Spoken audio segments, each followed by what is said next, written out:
Hi everyone, welcome to the Montmorency County Virtual Town Hall meeting. During this town hall, we will hear from representatives from a few very important sectors of the community, including Randy Mullard, Athletic Director and Youth Liaison, Stuart Sharp, Detective Lieutenant with Huron Undercover Narcotics Unit, Christopher Grant, Juvenile Probation Officer, and Chad Brown, Montmorency County Sheriff. Each representative will be sharing information related to what they are seeing in the community and what we can do to help prevent and address substance use issues. This town hall is sponsored by the Montmorency Substance Free Coalition. Thank you and enjoy. I'm Randy Mullard. I'm the Athletic Director and Maintenance Director, baseball coach and basketball coach at Atlanta High School. And I'm also the liaison for Catholic Human Services for this high school. But what I try to do is I actually try to initiate activities within the school. I try to link as many activities as I can with sports, since we're a small school and sports seems to be kind of a theme from all the age groups and demographics. So that it really helps for me to link everything to athletics, as much as, not everything, but as much as I can to athletics. It's important because, well, number one, if you fill your mind with the right things, there's not much room for the wrong things. So we try to keep the kids occupied. And the other thing, as far as prevention goes, in my mind, it's the accountability factor. Kids start understanding that their decisions not only affect them, they affect their whole team. It's kind of a layered effect that it has. And usually the athletes are the kids who are the more positive influencers in the school, the kids who tend to try and stay away from those things. So if you put a kid who is used to maybe those activities around a bunch of kids who's not, he sees another way to occupy his time and his mind and where to put his efforts. In this school, I started what is called a My Husky Program. And basically what it is each high school athlete is linked to mentor a K through 5 student. And those K through 5 students all have T-shirts with My Husky is on the back with the varsity player's name on the back. So they get into games free, and they basically get to go watch their mentor play for free. And the return on that is the varsity athletes understand that somebody's always watching them. When it's not COVID season, we also have them go into classrooms, and they might be individually with that kid in the classroom, maybe reading to the classroom. It might be a day where we can get the varsity athletes out of class, depending on what class, and maybe sit down and eat lunch with those kids. And honestly, when I first started, I didn't know. I just keep coming up with ideas on how to link prevention to just about everything we do. We initiated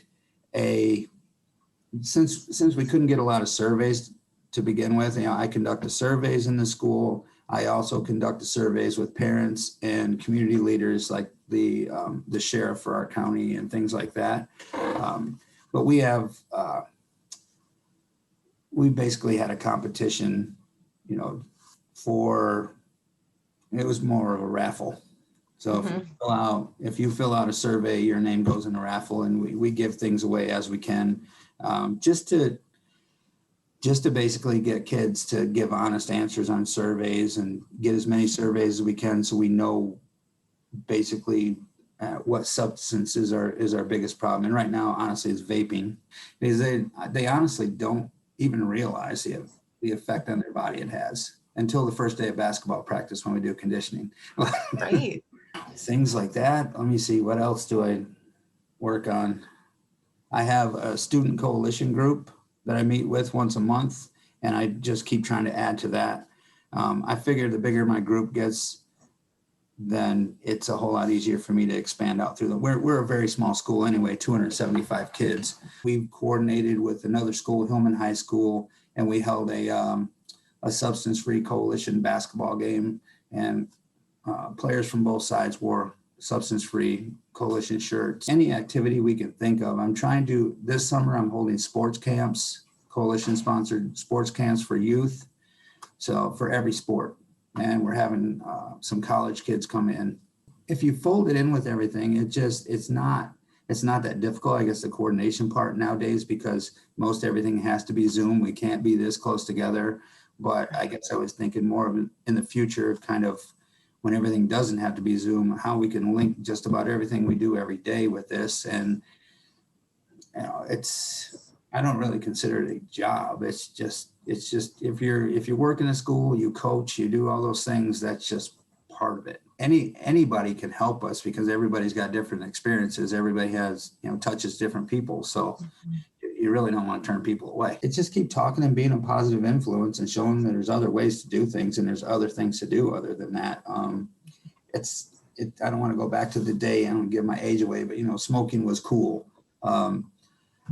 I don't even believe that that's their motive for doing it. It's just, they just do it. And you got to really kind of get with the people who are enabling them, and some of them actually supplying them, and reach them and just try to make them understand what the impact is. Right now, since I've been doing this, of course, we've been, we had a little quarantine here, a little quarantine there, but for the most part, we've been in school all year. And this, knock on wood, so far, this is the first year we've had zero, substance abuse issues at all. It hasn't been an issue right now. I'm sure that some are still doing it, but we just keep plucking away and just one kid at a time. And one kid influences two kids and two kids influence four. And hopefully we just get them to influence them the right way. You get their input into it, then you get buy-in. When you get buy-in, then you can set the table and the parameters. I always consider myself the bumpers at a bowling lane for little kids. You can go here, but I'm not going to let you fall in the gutter kind of thing. But once you get buy-in and they believe in what you're teaching and preaching, that everything else gets easy because they can't go backwards because they own it. That was their idea. My background has a lot to do with what we're trying to do here. So I started out in the Department of Corrections, and I worked in a women's prison. I worked with juvenile offenders as a drill instructor in a boot camp, and I worked in a men's maximum security prison. And I've been in the state police for 27 years. So encompassing all of those experiences, and as a young person coming from northern Michigan to a downstate prison, I really had my eyes open to what women experience, if you will, and majority, if not all, had a substance abuse background. There was some situation where substance use was involved in their incarceration. And, quite frankly, running a narcotics team, we see it more and more where principles and, self-worth are degraded to the point where people are doing things that are inhumane, even if it's the distribution of those drugs. And young girls are being used in the distribution of those drugs for, various attributes and, smuggling techniques and things like that. And quite frankly, we have a climate in law enforcement anymore that we're kind of hamstrung, if you will. And literally, quite frankly, girls are secreting drugs in orifices. Now, I don't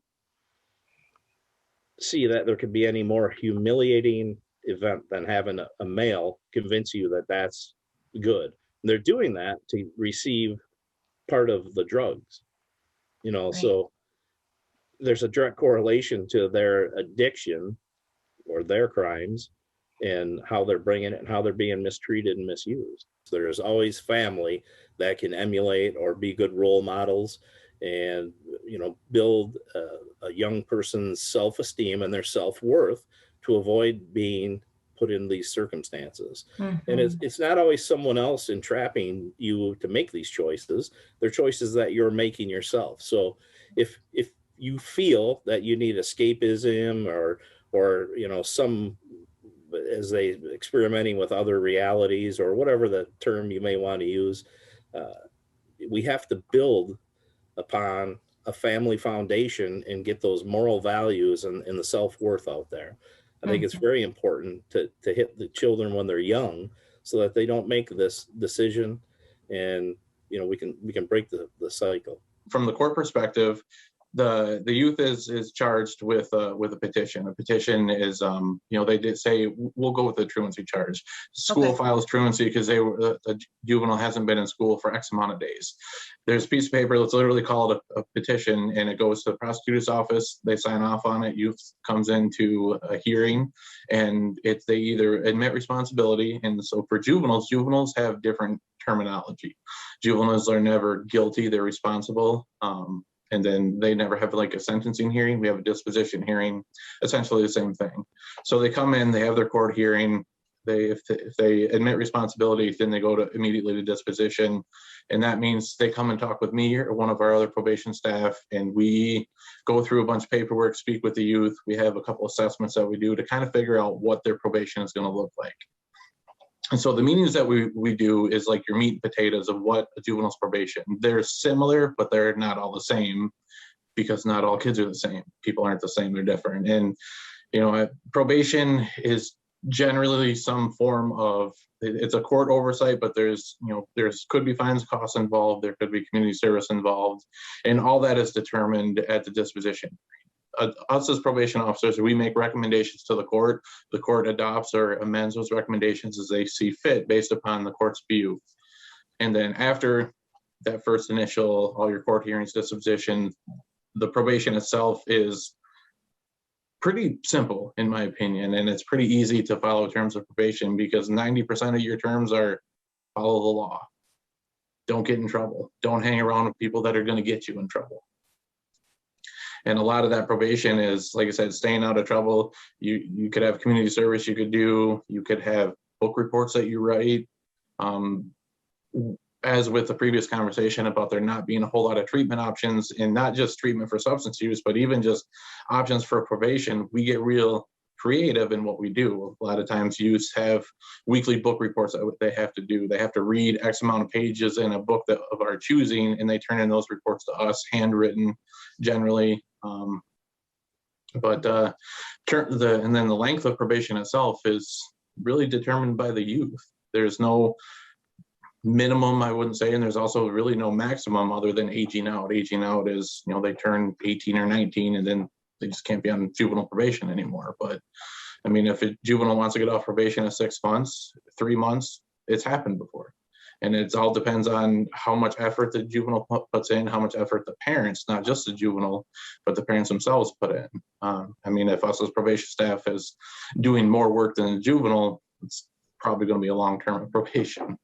Nobody expects perfection. I mean, if I have a juvenile coming in on a school truancy, and part of their probation is they're going to, complete all schoolwork and get good grades, well, nobody's expecting 4.0s. We're not expecting 3.7s or whatever. I mean, I certainly wasn't a 4.0 kid. I mean, just effort. I mean, if they struggle in one class, but they don't have any missing assignments and they turn in all their work and they ask questions, what do I care if they have a D-? They're putting in the effort, putting in the time and the work. I mean, if they put in the effort and they get an A+, absolutely, good for them. But if they're I would much rather see an earned D+ or an earned C- with true actual effort, trying their hardest, than getting an A- in a class because you show up and it's a support class where you don't have to do anything. To me, that's not earned. That's just a grade. I mean, it looks good on your report card, sure, but it's not earned. The student didn't work for it. Juvenile probation is different than an adult probation. Adult probation, I'm not an adult probation officer, but most people look at it as it's retributive. It's retribution. It's your punishment for getting in trouble. Juvenile probation, in a way, it is retributive in the sense that that's what happens when you get in trouble. But at the same time, the reason why we're here, the reason why I have a job, the reason why my coworkers have a job is to keep that juvenile from getting worse, is to keep that behavior from expanding and landing that juvenile in jail or in prison, or landing across the hall there to district court, which is felonies, adult probation. We're here to help and to get them off probation. I mean, the best thing that I tell kids is when they come in and tell their parents is, I don't want you here, because that means kids are getting in trouble. I mean, kids are going to get in trouble. It happens. Nobody's perfect. But I mean, as long as they get in trouble, they change their ways, they divert their path that they're going, that's exactly why we're here. Our job is to help kids. It's not necessarily to punish. Our job is to help kids and family members, and that's what we're here for.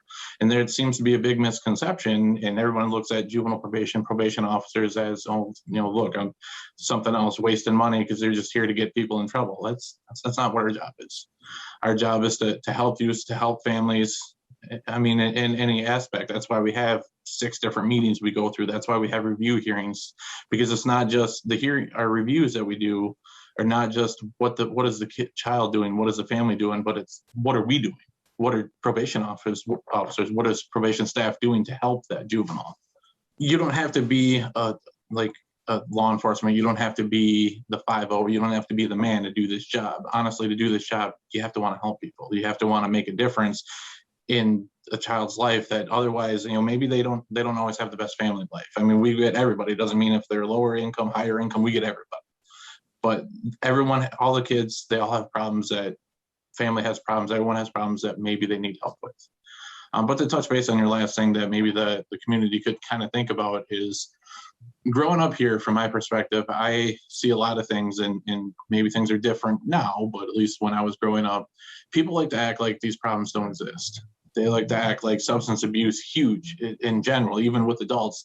They don't want to acknowledge that those problems are there. They would rather kind of bury them, stick their head in the sand, and well, that's not a problem. It's something we don't talk about. Well, not talking about that is how these problems persist. Not talking about that is how those problems continue to get worse and worse and worse, and that they're not adequately addressed. It's really easy to say we're not going to fund this because it's not something that somebody's personally invested in. Maybe they don't know anybody that has substance use issues. Maybe they don't know somebody that has mental health issues. So another aspect that is severely underrepresented is mental health issues. And these problems exist. They're not going to go away. The only way that they're going to get better is if towns, communities, organizations, cities, states, countries, in general, acknowledge that these problems exist and want to generally help them. And that's why the treatment programs don't exist anymore, is because the funding dries up and nobody wants to direct funding from something else. I mean, I'm not trying to intentionally put any specific organization under the bus, but look at schools in general. What programs do schools fund, but what programs do schools stop funding? And then what programs are almost guaranteed to keep kids out of substance abuse centers, keep them from using substance, but then what other ones, and then what ones look really good on the TV, look really good on news on Friday night versus which ones are, something people don't want to talk about. And that's the biggest thing, is just because you don't want to talk about it, just because you don't want to talk about mental health, just because you don't want to talk about substance use, doesn't make it go away. It doesn't help anybody. It makes your town worse. Alpena is a wonderful place. Alpena and the small town Michigan in general is a wonderful place, and it's made worse by people that don't want to acknowledge the issues that everywhere faces. And it's not just small town Michigan, it's big town Michigan, it's big city, Ohio, everywhere has these problems. Some places choose to acknowledge them and try to do something. We're never going to eliminate it, but some places at least acknowledge and have the ability to say, we got to try something. I'm Sheriff Chad Brown with Montmorency County. I've been an officer here for 16 years now.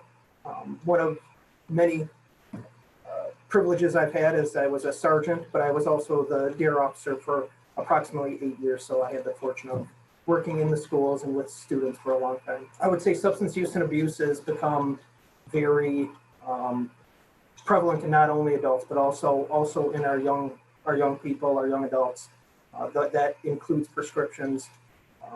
It includes methamphetamines, opiates. So we're seeing a lot of the same things that we're seeing across the nation, even in Montmorency County. Prescriptions, I think, are probably more prevalent in some of our youth just because of availability. And there's been a big push over the last 5-6 years to really try and control the diversion of and the access to those medications by our young people. We definitely see it more from a family or friend, whether it be from mom, dad, grandma, grandpa, aunt, uncle, things like that. That's why we really encourage all adults that have these prescriptions to ensure they keep it stored in a secure place that isn't open to just anybody that's coming over to visit. I think underage drinking is obviously still a major concern for us, whether it be underage drinking and or marijuana. I think those are two easily accessible for a lot of youth just because of the amount of it in the community. And yes, I think some issues we're running into is students at home, parents away at work, things like that. So we again, you kind of go back to the prescriptions. It's trying to keep it safe and secure so that it's not readily accessible to our young adults. I think a majority of it starts at home. We're all really, really busy. I think having that open communication with our children is, quite frankly, probably the first and in my opinion, the most prevalent and important is really having those open conversations on what we expect from our kids, what is acceptable and not acceptable, and kind of setting those parameters, making it goals. That the reason we're encouraging this is because it's going to affect your mind and body negatively. It truly is a poison, and it affects adults and it affects children even more. So I think truly it starts at home, and just really setting that ground rule, that basis, so that they know our expectations and hopefully work towards them. Our best way to prevention, it really does. It starts with the parents, the loved ones, the families, setting expectations of our children and letting them know that they can come and talk to us. There's a lot of stress in the world, and there certainly is for our young people as well. And it's okay to be frustrated. It's okay to be depressed, but there's healthy and unhealthy ways to deal with that. And being able to, let our children know that they can come to us, within the school setting, letting them know that there's counselors or school success workers, that there's a community around them that wants to support them. So just encouraging them to be open and honest with us. We have the OK to Say. We have all these programs. Just encourage children to, if they're struggling or if they know if their friend is struggling, to actually reach out and seek an adult, a professional, somebody that can hopefully, guide that young person to success. That concludes our Montmorency County Virtual Town Hall. If you have any questions, please visit us at upnorthprevention.org. Thanks and have a great day.